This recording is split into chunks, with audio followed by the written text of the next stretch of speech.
Hello everyone, I finally did it. I am finally moved into my new house and nothing's set up, so I'm just gonna... Now it's all better. Astroboy.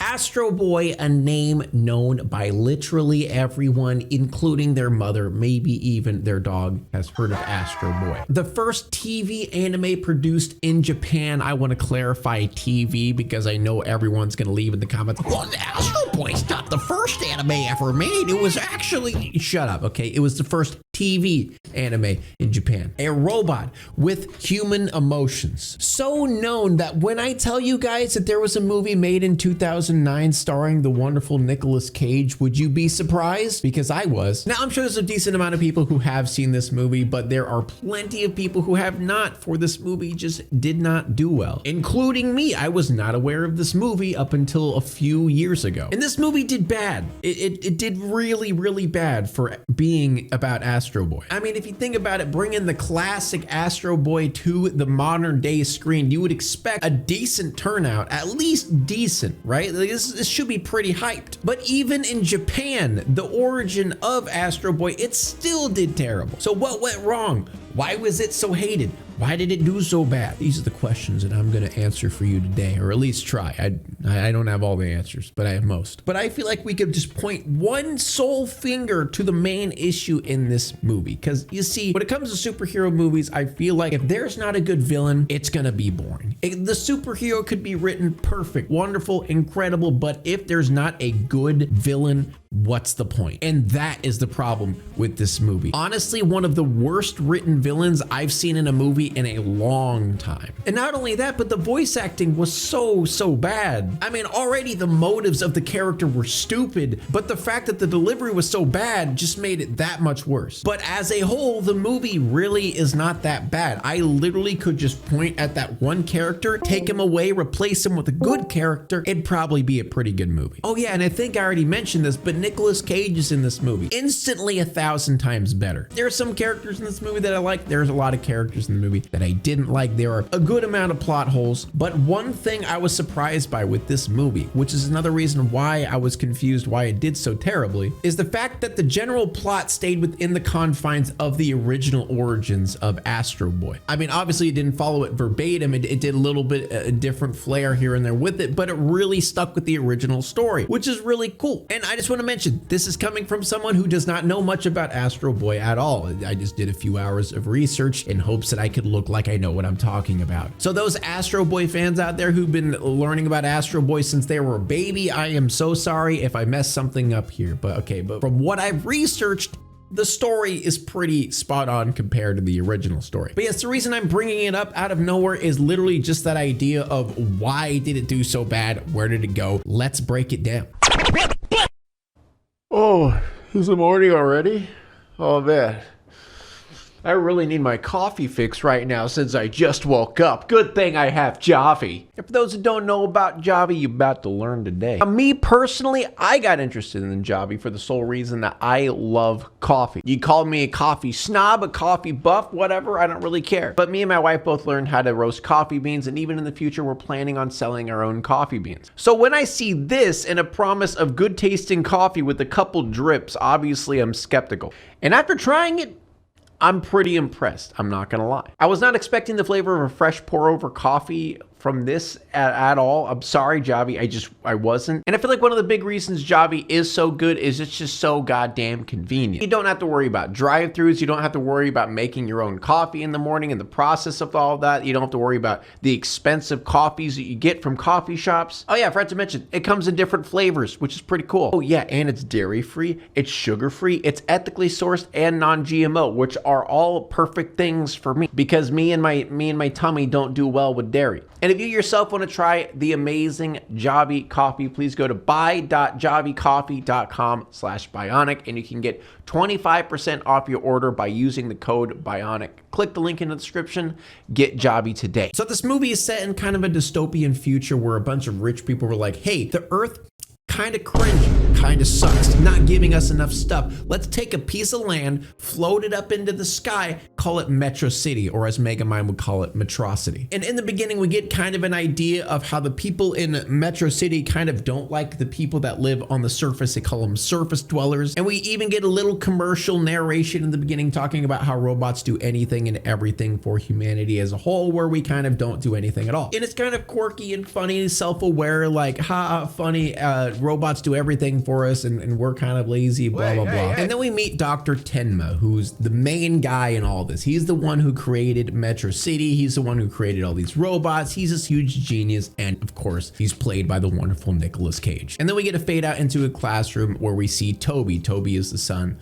of Dr. Tenma. And then we get kind of a depressing ending to this commercial about how whenever these robots become obsolete, they just take it on a dumpster and throw it off the cliff of Metro City into the giant abyss of the earth, giant piles of robots. And they even say rust in peace. So it kind of follows the original Astro Boy idea of, you know, is robots, can they have humanity? Like, do we treat them as people or do they just treat them like trash or like machinery? Which is kind of like what the whole movie is really about. And then we also get to see that Toby is a genius as well. They do a physics pop quiz for these little kids and he just kind of just dib dabs through it really fast, like, yeah, I'm smart, I finished before everyone else, I'm a nerd. And we start to see the dynamic between Toby and his father, because Toby gets into his car and his father is basically a hologram there, and all he says is, yeah, you got 100%, but don't become complacent, you need to become smarter. But we really see how Toby wants more of a connection with his father, but his father is always busy, you know, the classic father-son don't really have a connection because father's always working type dealio. Also, a very important thing about this movie is Toby loves science. He loves quantum physics and all the other robotic stuff that his father likes as well. So he is very smart and he enjoys the smart stuff, which is very important for what's going to happen later in the movie. So his father mentions that he's going to display the Peacekeeper, and Toby, wanting to see the display of this, he ends up reprogramming his robot in order to drive him to the Peacekeeper display. And then we meet Mr. President, President Stone, who is the worst character in the entire movie and unfortunately going to be the villain. And basically his entire concept is he wants war really bad. He just wants to shoot people and he wants big guns. That's it. That's his whole motivation, nothing else. And I know a lot of you want, who's he gonna wage war against? It was never explained. I don't know who he's gonna wage war against. I don't know who he wants to kill. I guess he mentioned a couple times that he doesn't like the people on Earth and would like to kill all of them. Literally, he's just bad for the sake of being bad. There's no rhyme or reason or any ulterior motive or smart idea of why he's evil. He just wants shooty shoot boom boom. So Toby shows up and his dad's like, no, go to your room. So they take him to a room away because he wanted to see the Peacekeeper, but his dad realized how dangerous it is, which is ironic for what's about to happen. And then we kind of get introduced to what is going to be the main conflict in the movie later on. So we meet Dr. Elfin, who he's kind of like the good guy. He's the scientist. He kind of sits alongside Dr. Tenma as one of like the peak scientists in the city. And he talks about blue core energy, which apparently fell from a star onto their planet, and they harness the power of that. But a byproduct that was made of this blue energy core is the red energy core. This movie literally blue good, red bad. Like that's literally it. The blue one, a purified energy, best thing in the world. Red one, ooh, scary, uncontrollable, very dangerous. And you guys want to know what the president wants? Highly unstable byproduct. Negative red energy. Oh, I like that one. You know, he's a really, no reason. He has no reason to want the red one. No, nothing at all. Like the blue one literally is perfect, but no, he wants the red one. Like there's literally no good side to the red energy orb. The president's just like, I like that one. That one's red. Red means power and cool. There's no good side to the negative energy. Why is it even available? Why do they have it out in the open? Just hide it. Put it in a safe. Keep it away so no one will ever use it. There's so many solutions to this problem. So I guess one other motivation of the president is the fact that he's trying to get re-elected as president again. He still technically is the president, but I assume it's like the end of his term, and when the election comes up, he wants to be able to win the re-election, and I guess this is his way of doing it. So this part is one of those moments in the movie. There's a few of these moments that are just plain stupid and don't make any sense. So they show a demonstration of the Peacekeeper, this giant cracked out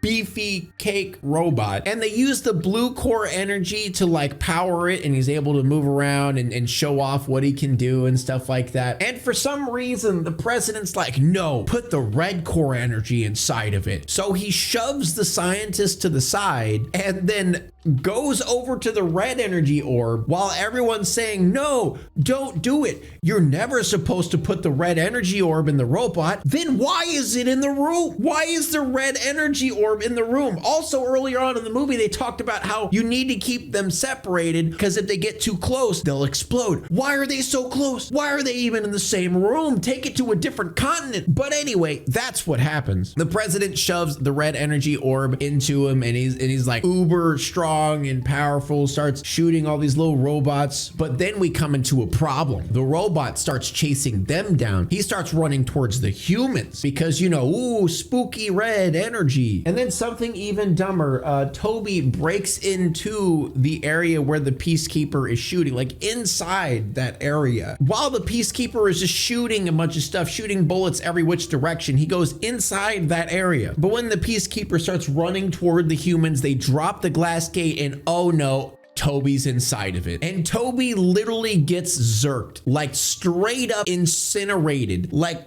poof, gone. Like I said in this movie, the whole villain line is just the worst part, the weakest moments in the movie. Like this whole scene just is stupid, and honestly, a lot of it doesn't make any sense, but it happens. So Toby's dead, and you know how he got completely evaporated into the air. Whole body gone, no bones, no clothes, nothing, just poof, gone. Somehow his hat survived.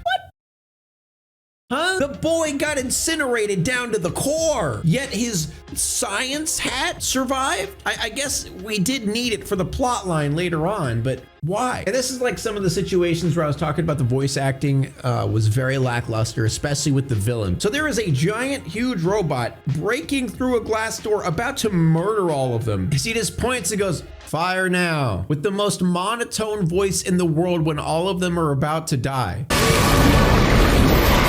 Fire now! Fire now.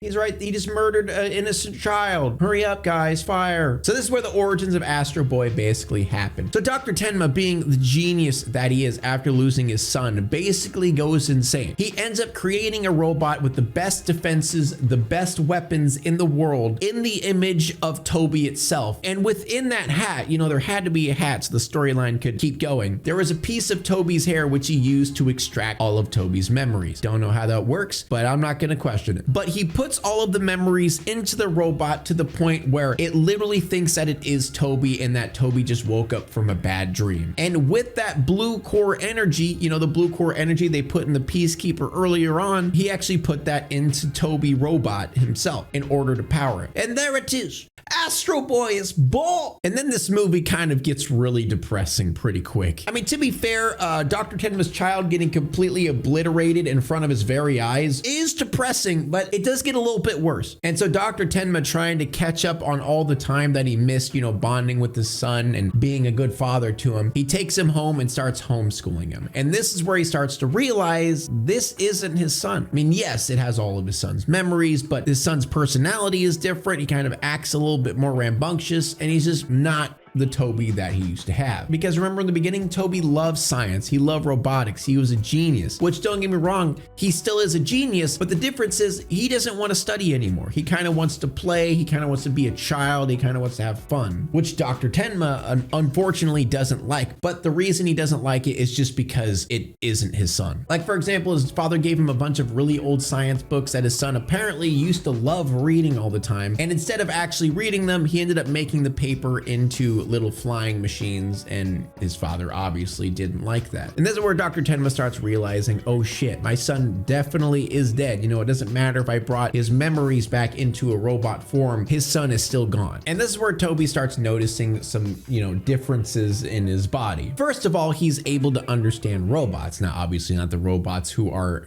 supposed to talk English, but robots who are a squeegee and a spray bottle who don't talk. He can actually understand them. So Toby starts freaking freaking out and ends up grabbing onto the spray bottle and asking him, why can I understand you? What's going on? And then the spray bottle starts pulling him out the window and then he falls. And this is where he starts realizing, oh, hey, I have rockets for feet. And this is one of those things that happen all the time in the movie where I feel like they just kind of underreact to a situation like this. Instead of being like, oh my God, why do I have rockets for feet? He just kind of laughs and enjoys the flight, which I mean, I kind of get because he is a child. But this happens all the time in movies, I feel like, where like a huge thing happens and the reaction is so just monotone when it should be a very freaked out situation. But anyway, he fumbles around flying everywhere and he starts to gradually get control of it. And this is where it gets pretty sad. But Toby flies to the window of his dad's room and overhears him talking to Dr. Elfin. And his dad's basically saying that he doesn't want him anymore, blah, blah, blah. So this is where Dr. Tenma says, yeah, you're not my son,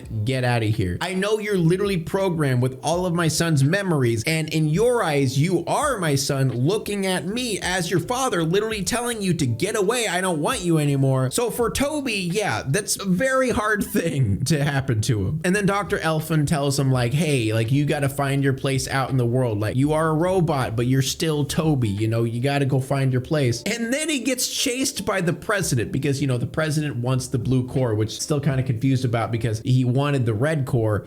I don't understand the villain's mindset at all. So the president, who apparently owns a gigantic spaceship, he ends up chasing down Robot Toby in order to capture the blue core. And he's like, I don't give a shit. Kill him, kill the boy. Because this is where the whole gray line in the movie starts happening, where it's like, are robots people? Like, do we consider them as real people? Do they have human emotions or not? Do we treat them just like machines? When most people in Metro City, for example, just treat robots like trash. And Astro Boy almost gets away until they bring out the big guns. I guess they have another gigantic ship and just literally just blow him up. Just shoot a bunch of guns at him and then he flies down to Earth. And this is where we see the gigantic robot graveyard with a bunch of destroyed, rusted down robots going up to Toby asking for a quick charge. Spare any charge? Spare any charge? And this is where we meet the orphans and Cora, who is voiced by Kristen Bell. And they're kind of like the surface dwellers, the people who live on the planet where, all the rich people live up in Metro City. Now, don't get me wrong, I'm sure there's like plenty of other areas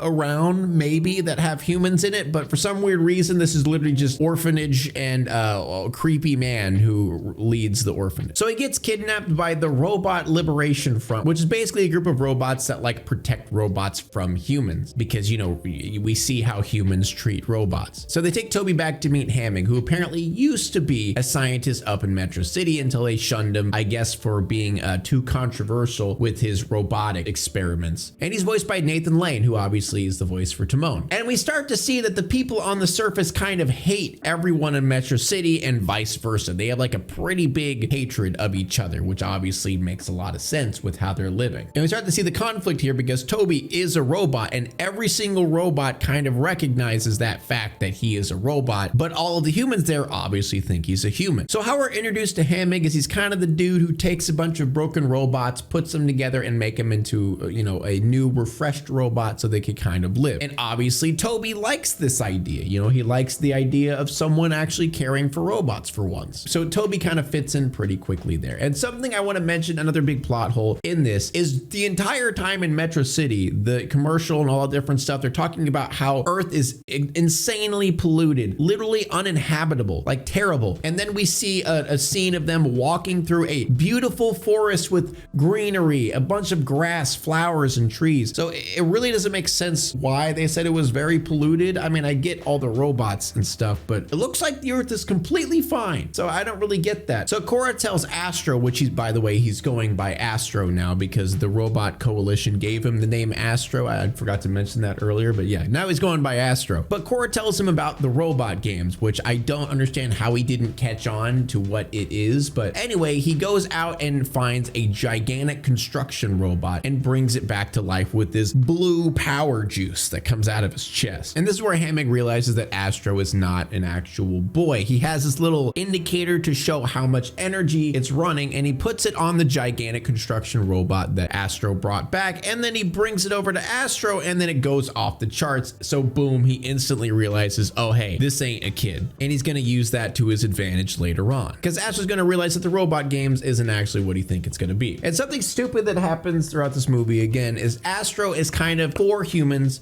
for robots. He doesn't want to hurt robots. He doesn't want to hurt humans. But throughout the movie, he destroys a lot of robots, a lot of them. And you'll see that later on. So they do like a cleaning montage of the giant construction robot to get him ready for the robot games. And then we get a little friendly scene of Cora and Astro, and Cora talks about how she actually originally is from Metro City and her parents are up in Metro City, and she's kind of, you know, getting a little bit homesick, wondering if her parents actually care for her at all because she ran away. And I'm really glad they didn't force an awkward, you know, Astro Cora romantic relationship in this movie. It just kind of like implied that, you know, maybe not, but they just ended up being friends anyway, because man, it'd have been a weird romance. So they had a little conversation, and Astro was actually about to tell her to spill the beans, hey, I'm actually a robot, but then he stops himself thinking, okay, maybe now's not the time. And then that's also gonna bite him in the ass later on. So they go to the robot games, and this is where we realize Hammock's kind of a dick. He has this little device to kind of knock out Astro, and then he shows Cora and all of the other orphans, yeah, he's not really your friend. He's just programmed to be nice. He's just a heartless robot who doesn't care for you at all. Yeah. Hammock's kind of a dick. And then he pits every robot in the arena against Astro because, you know, Astro realizes, oh, hey, this is a fighting ring. This isn't a fun little time for everyone to hang out. Still don't realize how he didn't put 2 and 2 together, but whatever. And this is the part I don't get. Astro's like, I will not fight you. I'm not gonna fight you. I will never do that. So the first thing he does is just knock out the first robot. He doesn't damage him. He doesn't destroy him. He just brings him up to the roof. Again, apparently there's like a dome of electric juice, like an EMP wall or something, and he knocks out the first robot. But then he just goes ham. He straight up annihilates the rest of the robots, which again, I don't understand, because he was just preaching about how he doesn't want to fight anyone and how he wants to keep everyone safe. And then right at the next scene, he just annihilates, like full force, all these robots. I mean, I guess he had to in a way, but he could have just did what he did with the other robot and just knocked him out with the EMP, but whatever. He just goes ahead and kills a lot of robots. So after Astro literally annihilates every robot in the entire arena, the big Zog guy comes out. You know, the giant construction robot that Astro fixed up. See, Zog didn't actually want to fight Astro because he was powered with the blue core juice. You know, the fruity, happy-go-lucky, awesome, juicy juice. That was the worst description I've ever had in my life. And then Zog, in order to protect Astro from Hammock, who is literally trying to destroy Astro in front of everyone, he literally steps on him. But then Astro comes in and saves Hammock's life. So Hammock is like, wait a second, you're a robot. You're not supposed to have emotions and be able to choose for yourself. That doesn't make any sense. So he's starting to like change his mind about robots a little bit. There's a lot of gray areas here, a lot. So then the president ends up finding Astro at the end of all of that commotion, and he comes down, snatches him up, brings him back to Dr. Tenma, because Dr. Tenma agreed that he would take out the blue core of Astro in order to shut him down, in order to give the blue orb to the president. And Astro's like, you know what, fine, I'm okay with this. You know what, Dad? I love you, Dad. Go ahead and rip out the core within me to destroy your son forever, and you'll never see me again. Goodbye, Dad. God damn it, this movie has some really sad parts. But then Dr. Tenma's like, nah, man, I want my son back. I don't care if he's not the real Toby. He's still my son. Slaps out the blue core, does some cool finesse tricks, puts a glass door down, puts it back in Astro, and he flies away. So again, we have President being a stupid bad villain. He himself puts the red core in Big Robot. How does he do that? I don't know. Why is the red core right next to the big scary robot that could destroy all of humanity? I don't know. But anyway, the big robot absorbs the president, so the robot becomes the president because he has absorption powers, and all of the president's thoughts is now the robot thoughts. So I don't, just whatever. He's big bad guy now. Big scary robot guy. So we have a little scuffle, you know, Astro Boy throwing around the big robot hitting Astro Boy. And then Astro Boy realizes, hey, if we put the red core and the blue core together, they'll cause a big explosion and then the robot will die along with Astro himself. But his father at the last second snatched Astro, pulled him away, said, no, you should come with me. We'll run away and we'll be happy together. And then Astro's like, onward and upward, daddy. Remember when you said that to me in the beginning of the movie? We're gonna do a little callback. I'm gonna go destroy myself in order to save the city. And so he does. He dives straight into his chest. They connect, they do a little absorption weird. Now it turns purple because blue and red make purple. Explosion. Oh yeah, I forgot to mention a little detail. The entirety of Metro City fell. The entirety of Metro City fell down to the planet. Astro Boy was able to hold it down and guide it into the planet. So now it's back on Earth, which again, I just want to mention, Earth doesn't look that bad. Like, it doesn't look like it's completely polluted and destroyed. But anyway, after Astro Boy sacrificed himself, he basically died. Zog, remember the big robot from earlier that he gave a lot of his blue juice to, ended up giving Astro Boy his blue juice in order for him to come back to life. So there you have it. So out of nowhere, the ending is just a giant one-eyed alien just appears out of nowhere. And then Astro Boy's like, I gotta go fight it. And then his dad's like, are you sure you're ready, Astro Boy? I was made ready, Dad. And then he flies up and fights the alien. It doesn't make any sense. When did aliens come into play? This whole movie was like set on Earth. Everything was just normal. And then everyone's just like, oh, alien. Yep, go fight it, Astro Boy. I know it's supposed to lead on to, oh, he's gonna become the hero of the city and all that stuff. Alien really is kind of ridiculous. Maybe they were looking for a sequel. Maybe, I don't know. All right, but there you have it, ladies and gentlemen. That was Astro Boy, a fun ride. I will admit the movie's fun. There's a lot of bad parts, but there's a lot of good parts. I really don't feel like it deserved to get shat on that much, but I understand why, just solely because of the freaking villain of the movie was just utter garbage. But thank you everyone for watching this video. If you so much like this video, please be sure to subscribe and like the video and comment. Hopefully I'll have a backdrop at some point, hopefully by next video.